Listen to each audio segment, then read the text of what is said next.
नमस्कार, मी पंजाब डक. आज आहे 18 मार्च 2026 आणि मी माझ्या शेतात आहे आणि या ठिकाणी आमचं हरभरा काढल्यानं आता या ठिकाणी पाळी देखील चालू आहे. तर आज आहे 18 मार्च. शेतकऱ्याला सांगू इच्छितो की आज दुपारपर्यंत मराठवाड्यातल्या शेतकऱ्यांनी, विदर्भातल्या शेतकऱ्यांनी, पूर्व विदर्भ, पश्चिम विदर्भातल्या शेतकऱ्यांनी ज्यांचा गहू असेल, हरभरा असेल, दुपारपर्यंत काढून घ्या. कारण की ना आज दुपारनंतर मराठवाड्यामध्ये चांगला पाऊस येणार आहे, काही ठिकाणी गारपीट होणार आहे, वारं देखील सुटणार आहे, म्हणून हा अंदाज लक्षात यायचा. मग सांगायचं झालं तर विदर्भ मराठवाड्यामध्ये दुपारनंतर चांगलं पावसाचं वातावरण तयार होणार आहे.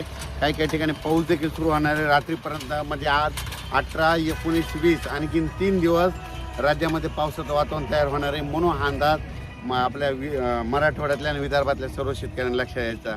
ज्यांचा कोणाचा हरभरा असेल, गहू असेल, कांदा असेल, तुम्ही काढून झाकून ठेवा. कारण की आणखीन राज्यामध्ये 3 दिवस म्हणजे मराठवाड्यात आणि विदर्भात आणखीन 3 दिवस वातावरण खराब राहणार आहे. म्हणून हा अंदाज लक्षात यायचा.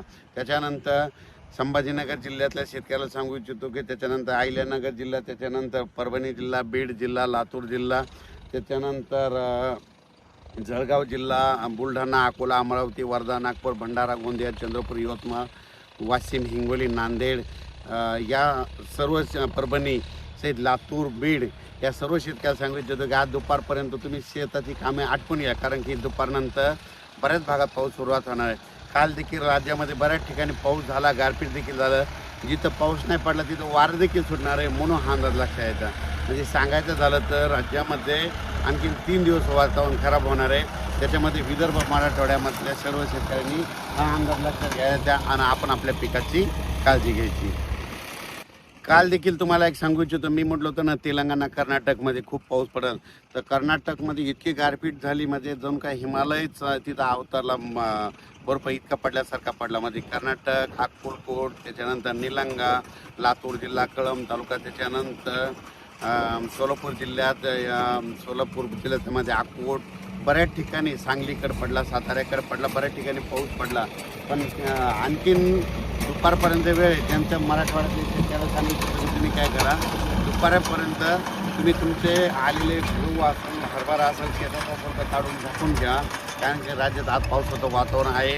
पुन्हा काल देखील नांदेडकडे पाऊस झाला, यवतमाळकडे झाला, उमरेड नागपूर जिल्ह्यात देखील झाला, चंद्रपूरकडे झाला, गडचिरोलीकडे झाला, वर्ध्याकडे झाला, हिंगोलीकडे झाला. बऱ्याच ठिकाणी म्हणजे रात्रीच्याला पाऊस वारं झालं. त्याच्यामुळे आज पुन्हा आणखी ते पुढं सरकणार आहे. आज मराठवाड्याकडे येणार आहे आणि तसंच इकडं खानदेशकडे जाणार आहे. म्हणून हा अंदाज मराठवाडा, विदर्भ आणि खानदेशच्या शेतकऱ्यांनी लक्षात घ्यायचा. खास करून कोरडवाहू शेतकऱ्यांनी हा अंदाज लक्षात घ्यायचा.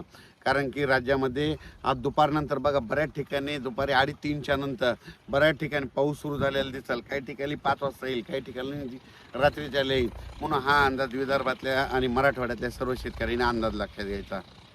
जळगाव जिल्हा, धुळे जिल्हा, त्याच्यानंतर बुलढाणा जिल्हा घाटाच्या खाली, त्याच्यानंतर संभाजीनगर, फुलंब्री, कन्नड, भोकरदन, गंगापूर, वैजापूर, शिर्डी, राहता, अहिल्यानगर, पैठण, त्या आष्टी, फोरतूर, जालना जिल्हा, त्या सर्व शेतकऱ्याला सांगू इच्छितो की आज दुपारपर्यंत तुम्ही तुमचे कामं आटपून घ्या. कारण की आता आज 18, 19, 20 आणि 21 4 दिवस वातावरण खराब राहणार आहे. विदर्भ मराठवाड्यात खराब राहणार आहे.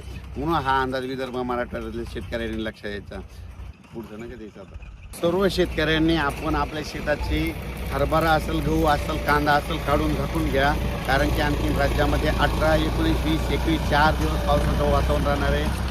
खास करून विदर्भ मराठवाड्यात राहणार आहे. म्हणून जे कोरडवाहू शेतकऱ्यांनी हा अंदाज घ्यायचा आणि आपण आपल्या पिकाची काळजी घ्यायची.